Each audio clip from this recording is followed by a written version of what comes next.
with David Bowie plaster. The major town. I heard about that. That's very cool. Mm.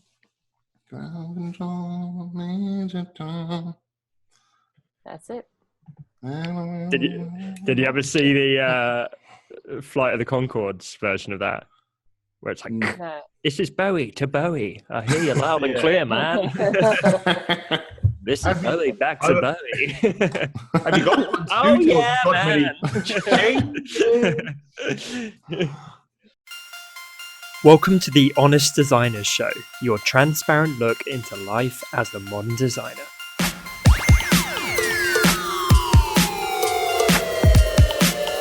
My name's Tom Ross, and I'm the founder at designcuts.com.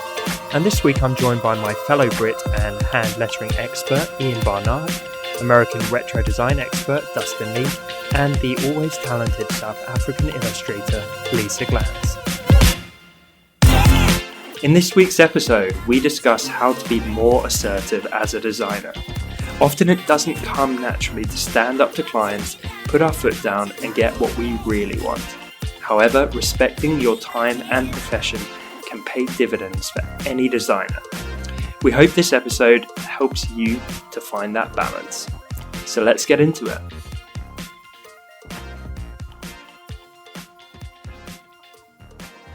So this week we're talking all about respecting yourself as a designer and maybe being a little bit more assertive with your clients, because I don't know about you guys, I think I've probably been a bit of a pushover in the past with certain clients, and I have most definitely left myself at the bottom of the pile in terms of respect and kind of put the client, the work, the deadlines, everything above my own sanity. So this is kind of rolling on, right? The other week we talked about getting paid on time, and I think there is a wider discussion to be had because a lot of designers are probably not being as assertive as they should be in various areas. Yeah, I think it's difficult though when you're starting out because you naturally want to please your clients as much as you can. So I'm not sure how. The only thing I can say for new people is to always just bear in mind that you can't always be like that for your whole career. I think it's okay initially to put yourself last. I don't know, maybe that's bad advice, but yeah, I'm pretty sure. But I just think that initially, honest designers, put yourself last. I think initially it's going to feel that way, and I think it's kind of natural when you're trying to build your own business. But it's important to take note that when you do start, your business is on a bit of a roll, you do have to start setting boundaries, and you do have to start putting yourself first, because you can't sustain it. It's not possible. Would you say it's fair to start off putting yourself last, and then as you develop some success, just go the complete other way and become this obnoxious, arrogant designer? No! I think that's... Definitely not. I kind of do know what you mean, though, about putting yourself last, because I think it's similar to internships and stuff like that.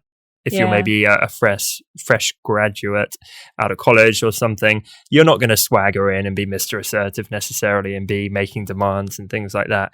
You do have to be super humble and probably put up with some shit. Yeah. And I think also what I'm saying is that, you are going to work weekends. You are going to work those late hours. You are going to, meet deadlines that are probably a little bit ludicrous initially because, you want to grow your business. And I think that is kind of part of the industry. I guess you can really fight to change that if you're a newbie. But yeah, I don't know. That's okay. I guess that's the road I took, and that's the road I know. But what I did do the minute I started, as I said, becoming a bit more established, I actually did become quite sort of adamant with my time and how, the kind of projects I took on, the deadlines that people gave me and that kind of thing. So it is important to do that, as your career grows.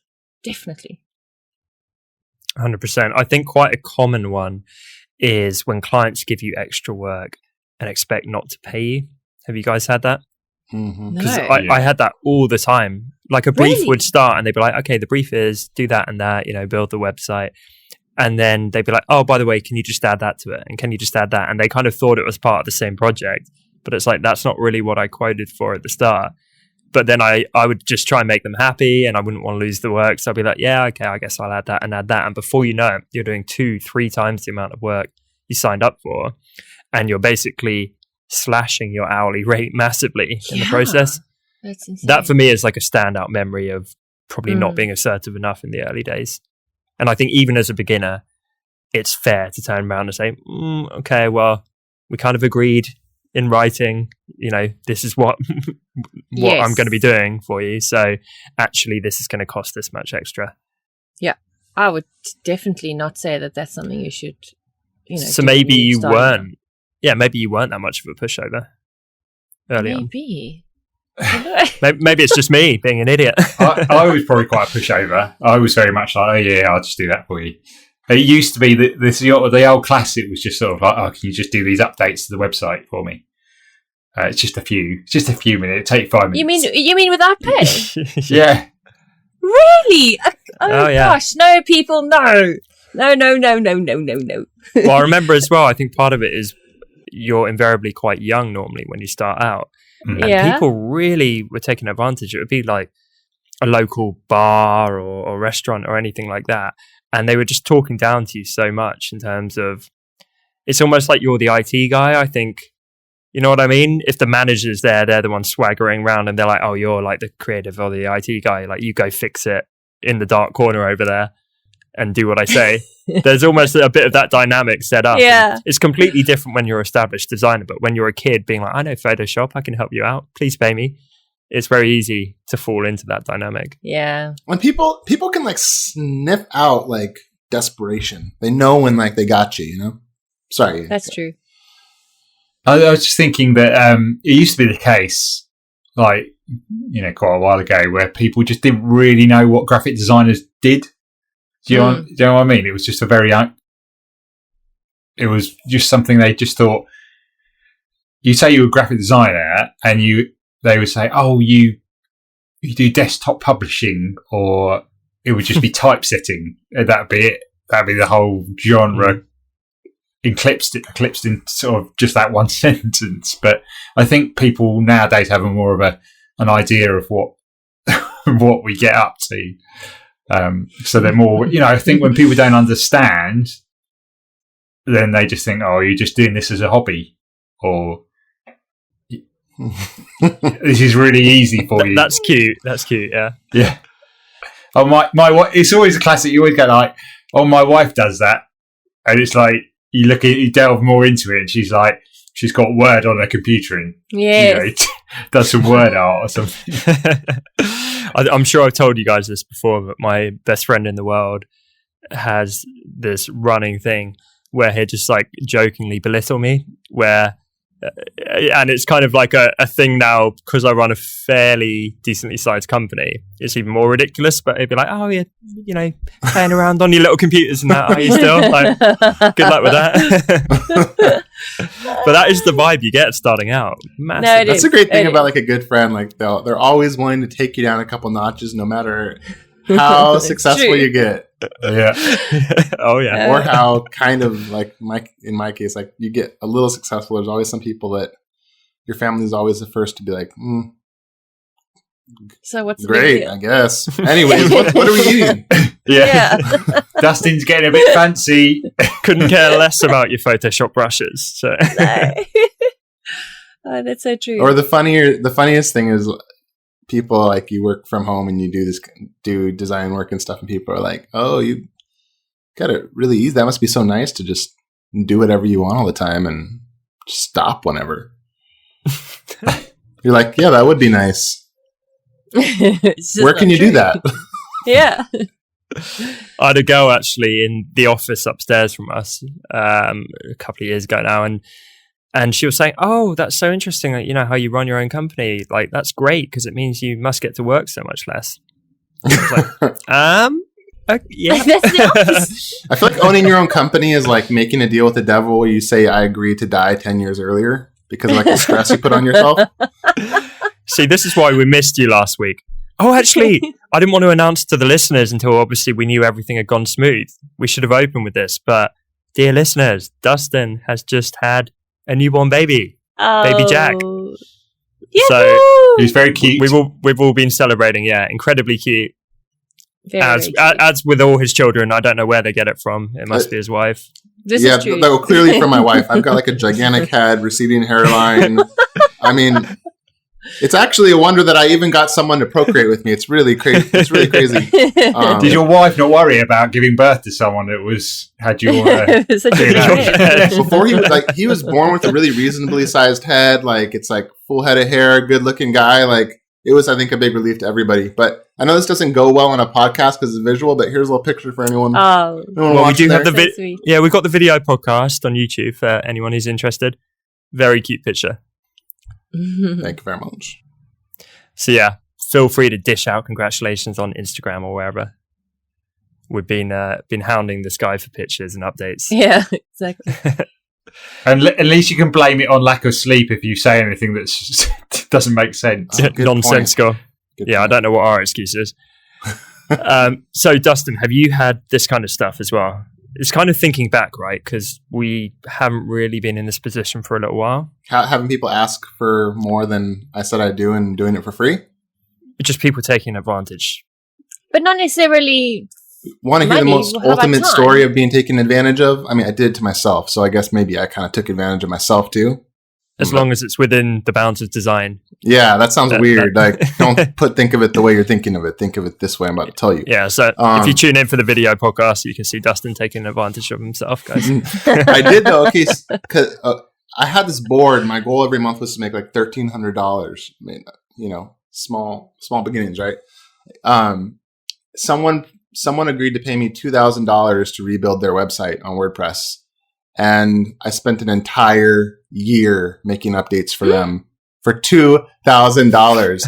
By the end of it, like I was waking up thinking about it with like a racing heart. Like I didn't know how to get out of it. I felt like somehow I got myself into indentured servitude or something like that. It's like modern day slavery. And he wanted like this like crazy what's that style I can't remember. I'm losing it right now. It's like he wanted something that basically like didn't translate into like CSS at the time. He said he wanted his site to be like a Mondrian painting, I believe is what the word is. Okay. You know, where it's gigantic blocks of color and he wanted to shift all around the content. Dude. This sounds like the nightmare client, to be honest. But I was like also like complicit in it. Like I just let this guy abuse me so hard. I mean, So you never put a boundary to like what you were gonna do for him?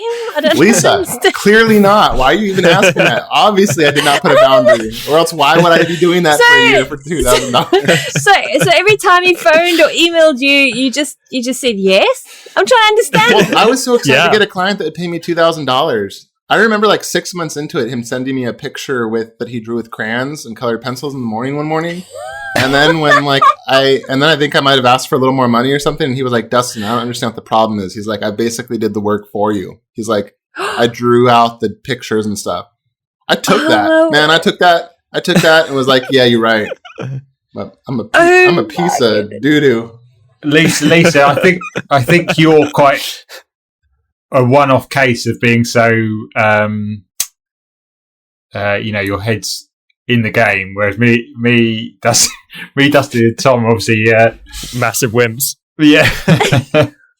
I find this so interesting. I mean, Although, but hold don't on, you- Lisa, didn't you get into it slightly later in life than we did? Yeah, look, I have to That say could be that. it. Seriously, when you're like a Yeah, 18-year-old kid, it's Yeah. very different. Or even like me when that happened, 35. no ways, Dustin. I'm just joking. I was like 20. I had just gotten into design. It was like one of my first 10 design gigs. But it was the one that almost killed me. Okay. I was probably still doing stuff like that when I was 30 anyway. I mean, what I would say, I guarantee we have some listeners that are doing exactly this right now. And my number one tip would be stop. Don't Put do an end to it. My number Yeah. 2 tip would be you genuinely look back as we are now and you can't help but laugh, but you also cringe so hard. It's like looking back on, I don't know, asking someone out and getting rejected as a kid. It's like a painful memory. It's like, oh, I can't believe I did that. It's just so cringe. You just learn to never do it again. Like after you do something for a year with someone hounding you, you just are like, never, ever again. And it triggers you when someone starts to do something that reminds you of that and you just get angry. So it actually helped in the long run. It just was a very costly process. I mean, I think that is a great point. It's all part of the journey. Yeah, it is. There's a reason why everyone apart from Lisa apparently goes through this. And it is because you figure out what not to do. You figure out where your limitations are. I mean, most of us don't take a year, like Dustin, to figure that out, but that's a particularly special case. But you know what I mean? I'm so happy now. I'm so much more assured of myself in terms of what I expect and what I'm willing to compromise on and what I'm not. Mm-hmm. And that's because of these experiences. You can't just pull that out of thin air. You have to kind of test the waters. Yeah. But now I have to ask the three of you, did you have, at the time, I mean, I'm sure you had to live, right? Did you have an office rent to pay, car, mortgage, any of that? Yeah, that's why I was $35,000+ in debt. Because I mean, that's why I would never have done that, because I had to pay bills. I mean, Lisa, we know you don't do that. Why do you keep rubbing our faces into the... No, I know. I'm Lisa, someone's offering me money for me to do some design, and I got a mortgage to pay, I've got kids to feed, and I just I'll have it. I just grab it, You reminded me of Ricky Gervais on this Seinfeld episode. He's like, what do you want to hear? You're better than me? It's like, is that what you want to hear? You're better than me. He's like, you're kind of like a young king who hasn't been put in the know about everything. I like that. Lisa, I think you have to realize, in my case, I was 18, 20 years old, that kind of thing. Even when I finished university, I was living with my dad. I was paying minimal rent and I didn't have all those obligations. Yeah, so stakes are lower. Yeah, and like Ian said, when you initially start getting paid for it, it's almost inconceivable that you could do it for a career. Yeah. So you will take anything. It's like, oh, what? Your friend's friend needs a band poster doing for £10? Amazing. I can't believe someone's going to pay me anything for me, doing the thing I love in Photoshop. Mm. Can I say that this was when I'd been a designer for quite many years. So, Ian, you shouldn't be admitting this stuff. No, I'm kidding. Although maybe it's good. Maybe it's encouraging for people to be it's not just me. I've made so many mistakes, financially, communication wise. It's just a lot of stuff that wasn't very sensible business wise, because I just don't have that. For me, it doesn't come naturally. Mm-hmm. And so, and it's not something I find easy. And so I still don't find it easy. It's just that I've sort of fallen into it doing well. There's just so much about business that I don't know and that I try and learn, but it just doesn't, when some things just don't go in here and stay in here. So you need a business partner or something. To handle all that stuff. But still, I mean, you've obviously had some amazing clients and some really big achievements, but none of them have come off the back of planning or goal setting. It's all been that that analogy of just sort of tripped out, going on a path that you sort of trip over, and then you turn it into a run and try and make it look cool. To me, it kind of has always felt like the rat, where it discovers in the science lab, it discovers that there's some drug laced into the one little water dispenser, and then it hits it and gets the hit, and then it keeps doing it. You guys are looking at me like I'm crazy, but for instance, when Retro Supply took off, it was the rat first discovering that, oh wait, when I push this button, this actually happens. And then I was like, more of this. So then you start doing that, and then you find something else that works, and you're like, more of this. And then when you do something like the $2,000 12-month website, then you're like, oh, never again.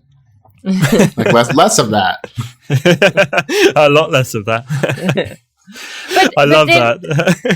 So then can we circle it back to maybe, because I mean I've got horror stories of when I was really young working for somebody. Yeah, go for also, it. I mean, them taking advantage. Yeah, it's just the usual taking advantage. I mean, I worked for a magazine. I didn't get paid overtime, but I would literally work, come to work at 8 and leave the next morning at 6, and this would happen for say 4 days in a row when we were going to print. And so essentially working I don't know how many days in a row without sleep kind of thing. And then, I didn't get paid extra for that. And just because, as you said, it was my first job, you just put up with it because you're so desperate and young and all that kind of stuff. But because then I'd like to then bring it back to, it's that whole respect thing, isn't it? Because I think if you had some better idea of respecting yourself maybe back then when you're younger, you might sort of you would have realized sooner, I guess, and gone, hang on a minute, this is not on. I don't know. I don't know. So what are some tips to find that balance more and to step up and be more assertive with clients or whoever you're working with as a designer? Yeah, that's really hard. I think you have to go with your gut. I mean, let's face facts. There was probably, in all of our moments that we knew that this is not right, but yet we still stuck it out. Obviously for a whole lot of reasons, we all wanted a job, but at the end of the day, it's about choices. So yeah, you've made this choice and you sticking with it. So either you need to accept it and live with the consequences, or you need to say, hang on a minute, this is actually not what I want to do. And, make moves to actually find a better solution. And in my case, I took too long. I spent 3 years in that company and I should have left after the first year, But invariably, you're never going to make that decision exactly at the right time. No. People always let the stuff drag on. It's very rare that you just jump ship straight away. That's so true. And I think, in your gut, I can say with, I think pretty much 100% here, every time I've ever felt like I've been disrespecting myself or I've been letting myself be walked on while I do something, I never got to the end of that project and said, boy, I'm so glad I did that. That sure did help out my career. That's never happened. It never happens. No. It leaves a sour taste, right? It leaves a sour taste. I mean, there's great stories about people, for instance, working for Steve Jobs at Apple when he was first starting, and he would just, work them to the bone, and they said it was some of the best work of their life. But I think you feel in your gut when you're doing something that's really special and you're working hard on it, and you know that you're giving it your all. Yes. As opposed to being walked all over. Yeah. You'll never feel good about that in any job.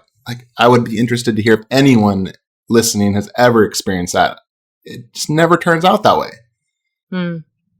So don't do it. You just save yourself the trouble. Yeah. So your gut is is a good barometer, I reckon. It's going to tell you. I'm trying to think of maybe a series of bullet points that designers should adhere to, almost like a mantra, right? Mm-hmm. So I think I should get paid on time is one of them. I should not do additional work for free will be another. Any others that kind of springs to mind? Yeah, I should get paid what I'm worth. Yeah, I shouldn't be on beck and call. All hours. Yeah. It's not a 24-hour doctor. We're not emergency service. That's a really good one, actually. So yeah, my personal time is my own. Mm-hmm. Yeah. Keep them coming. I like this. You're a human being. Not a designer. Yeah, I mean, human being first, designer second. Yeah, you're fallible. You can make mistakes. It's not always going to be perfect. Yeah. Right. How about sometimes the client can be at fault? It's not always you. I would so often, if something went wrong with a project, I would assume it was all on me. Mm-hmm. But really, as Dustin just said, you're human. The client's human. Sometimes it's no one's fault. Stuff just goes wrong. It's a lot of pressure to kind of shoulder every mistake as yours. I think that saying yes to things that is just, you say yes to something a client asks for, and then you feel right after you say it, you regret it, and you feel that feeling in your gut like you made a big mistake, and you feel like you didn't respect yourself, right? I would say, like, anytime you're about to say yes to something where your gut is telling you shouldn't, just remember that the worst case scenario almost never happens. It's always somewhere in the middle of the road that the scenario turns out, and it's a fairly mild ending to it. So when you tell someone no, if it turns out that they throw a shoe at you or throw something at the wall and say they're going to sue you, you shouldn't have been working for them anyways. Yeah. Most people will have some sort of flexibility to it, and you can have a conversation. So when you feel that, listen to yourself and realize it won't turn out as bad as you think. I've never, except for like that one time with that $2,000 client, had it turn out as bad as I think. But that was because I said yes. That's because I said yes. You kept saying if you hadn't stopped that, I think it could still be going on today. It's like the 8-year, $2,000 project. Yeah, it could be.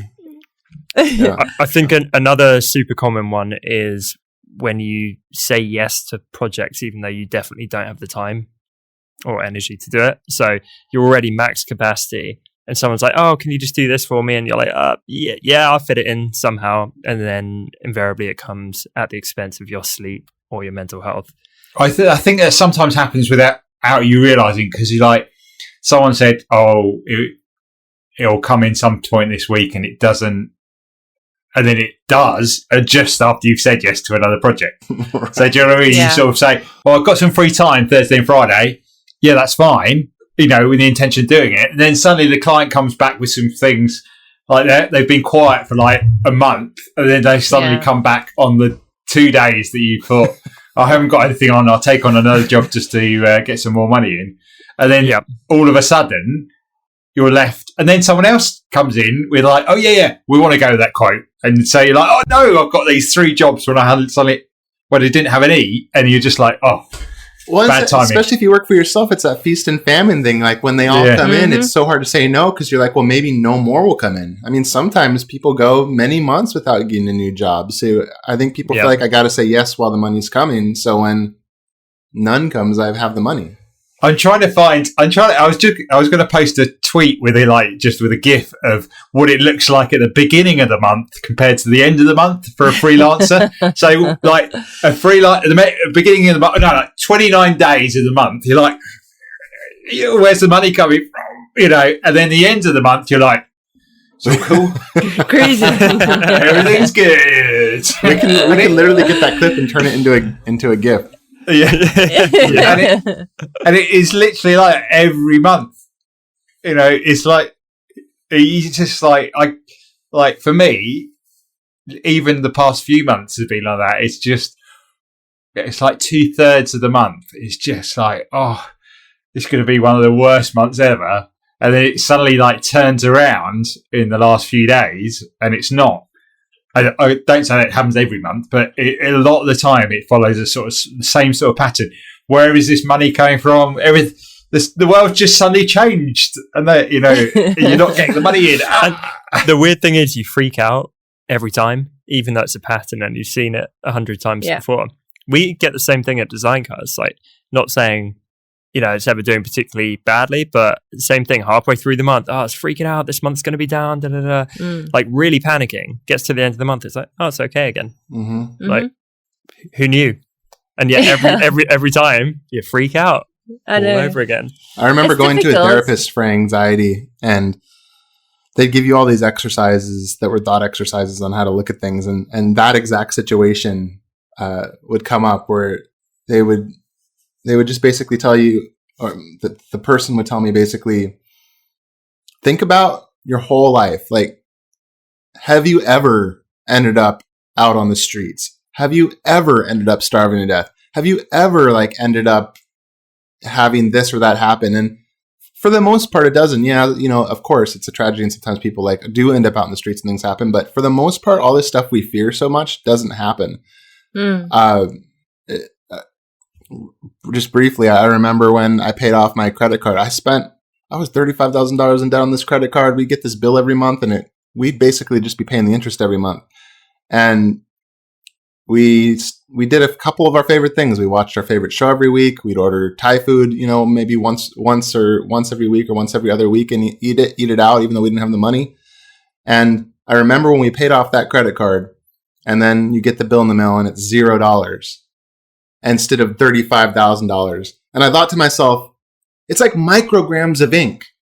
Like if you tried to weigh it, you couldn't even get it to register on a scale. These few micrograms of ink on this paper caused me so much heartache when they didn't need to. Like nothing is as bad as you think it is, and it's not worth like disrespecting yourself or making yourself feel like a bad person because of it. Just put your head down and work when you do, and stop when you're done. Yeah.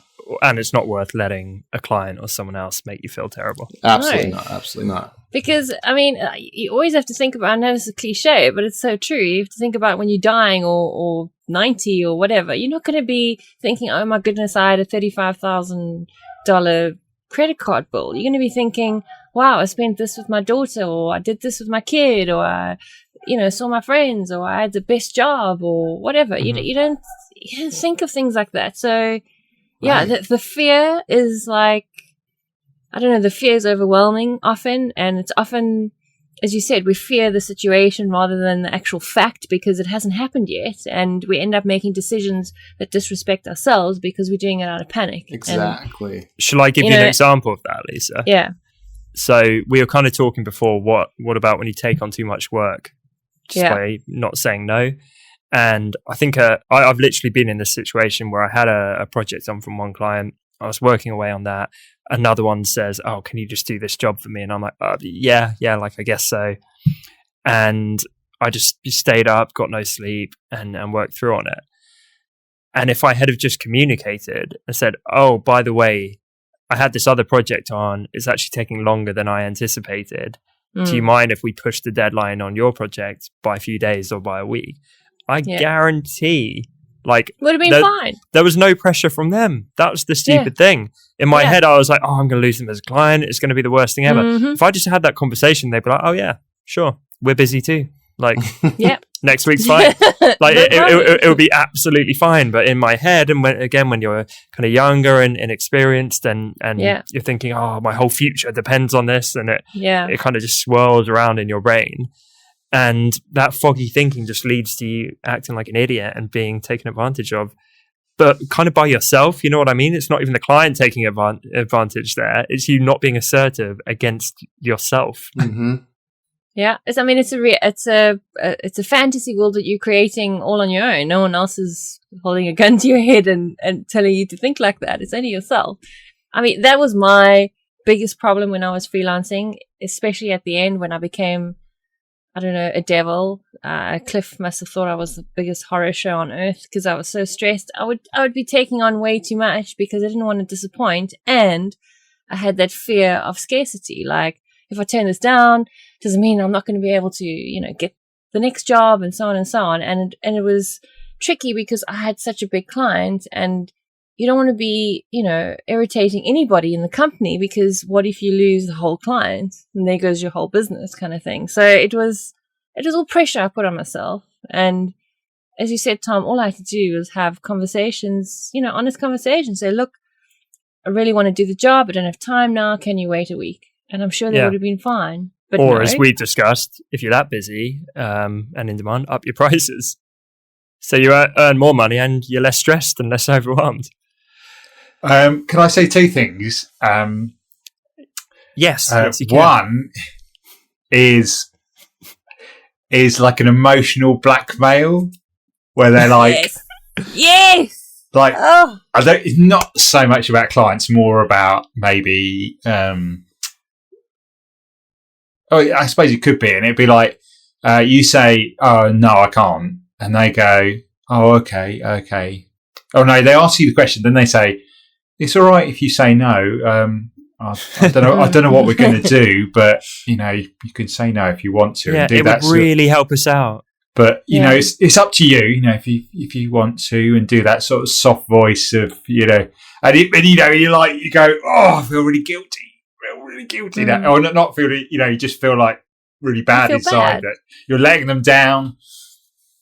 And then you say, "Yeah, I'll do that for you." Then, and you're really stressed and they're not because you're taking on the work.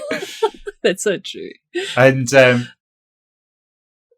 sorry. And then there's also when they go, "Can you do this work?" And you go, "No, sorry, I can't fit it in the moment." They go, "Okay, I'll just get my son to do it." And you know, that's not going to work out very well, and your design work is going to end up looking really terrible. bad.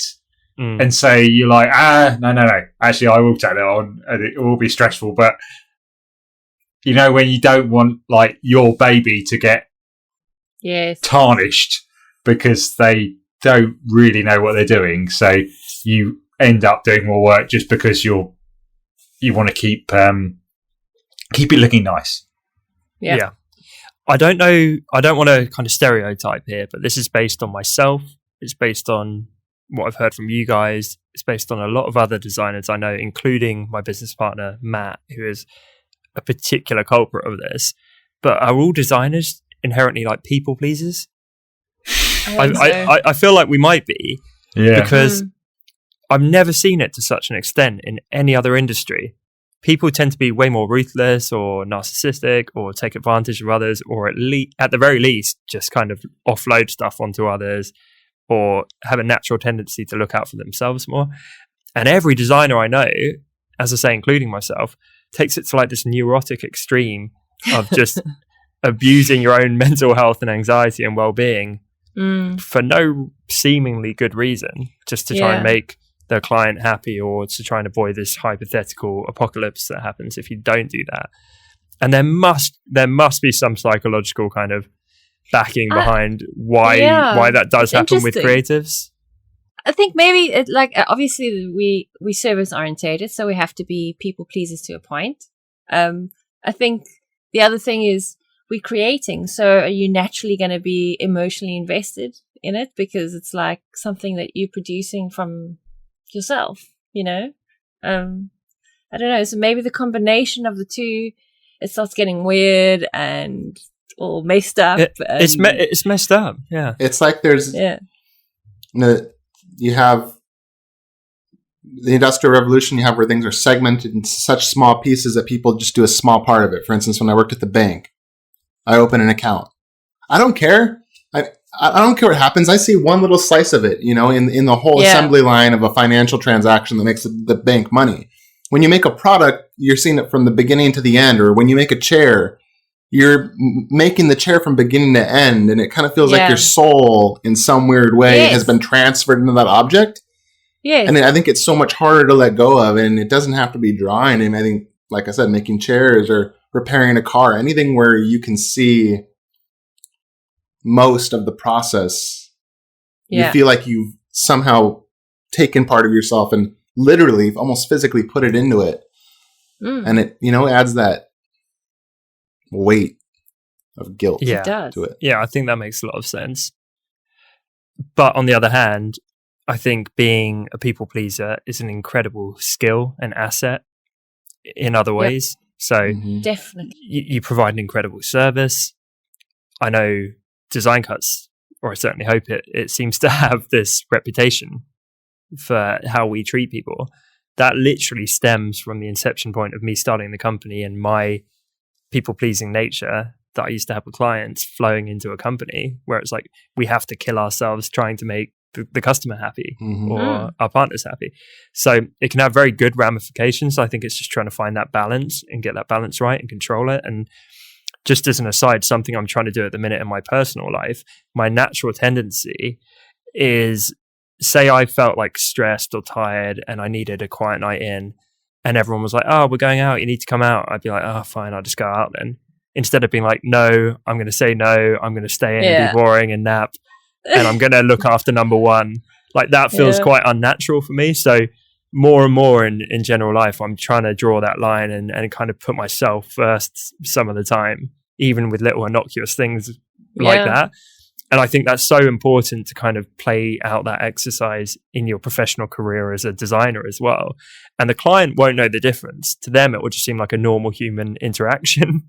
then they'll be like, okay, fine, that's the scenario. But you can almost celebrate these weird, like lame little wins where it's like, yes, I said no to like that deadline and made it in 3 days' time or something. Again, perfectly normal interaction for normal people. But as a designer, it's like, yes, like I rock, like I am so in control of this. You need a button that you can press and it goes woo woo. You know, when you say no to something. There's a quote from Derek Sivers, who created CD Baby, and he said, "If it's not a hell yes, it's a no." Simple way to like decide that. if you're going to do something. Yes. I mean, you do look at people who seem to have that innate ability where they're like, nah, that's not going to work for me. And you know what I mean? Where they So awesome. well, I don't know. So yeah, some people are especially good at it. They're like, nope, like that doesn't suit me, or that's not on my terms. Almost to their detriment. You don't want to go too far that way either. But sometimes I look and I'm like, that is so enviable. Like that must create such an easy life. I've seen that. I think the exact same thing. I'm like, teach me your ways. So any other specifics in terms of clients? How do you stand up to a client? In fact, beyond your $2,000 crazy client, would you say that clients can actually be bullies? Would you take it that far? I would definitely say that. Well, I think people will be bullies to the extent that you let them, but I think something that can prevent a lot of it is I've made a rule where I never give people an answer on a call. Mm-hmm.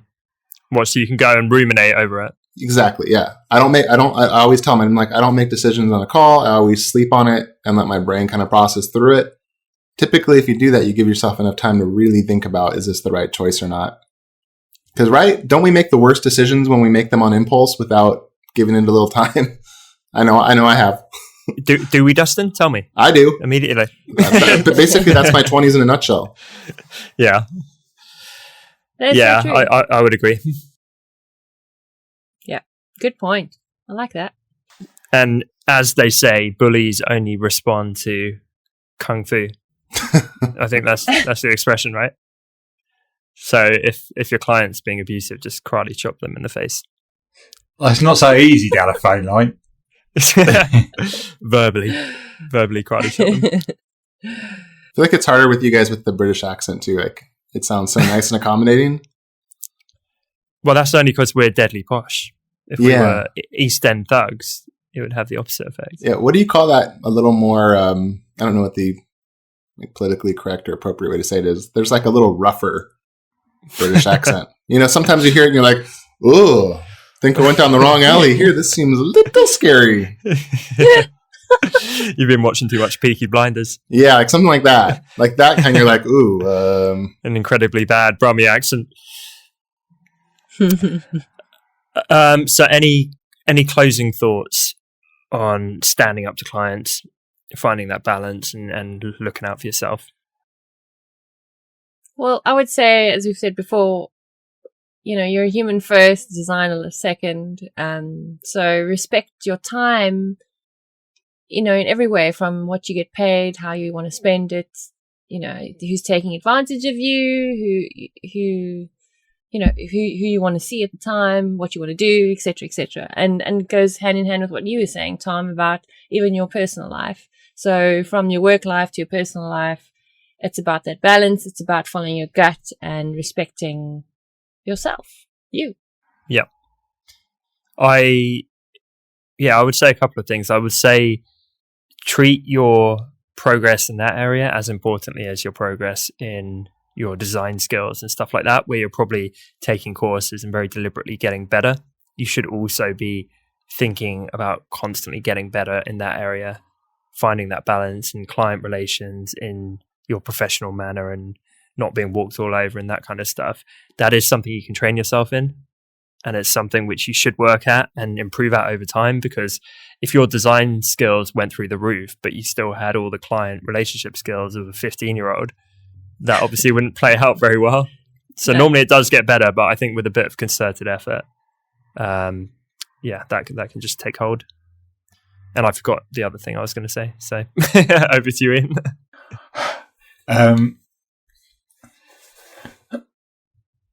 Yeah, just the no thing, really, because I was very much a yes person, and that never works out well. So there's a film called Yes Man. Yeah, I think I've seen that. is it Jim Carrey? Yeah, And it doesn't end up well. And No. I think I was scared that if I didn't say yes, then I wouldn't get any work later on from saying no. But I think that if you, I think like Dustin said, if it's not a definite yes, then say no. And if it's going to eat into your time, say no. If it's going to cause you stress, say no. I think it's much harder to say no than it is to say yes. So get working on your nose. for sure. And remember, when you say no to things, you're saying yes to other things for your other clients.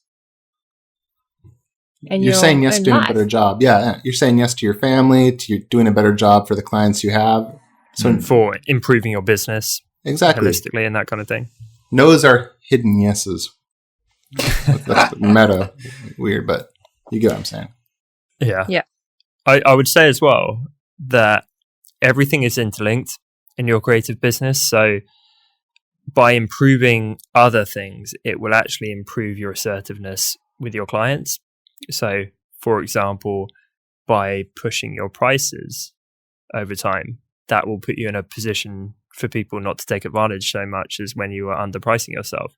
Yeah. By having a professional setup of proper contracts, getting things in writing and operating like a professional, that again will give you some legal backing and mental, psychological backing when you're having some of those difficult discussions or when you're caught, oh my gosh, yes, in a tricky situation. So it all kind of fits together. And I did remember my other point, actually. I wanted to say, I think it's actually super important to run tricky situations you feel uncomfortable with, for example, with a client, by other people, often who aren't related at all. So if you share it with a friend or a family member, good idea.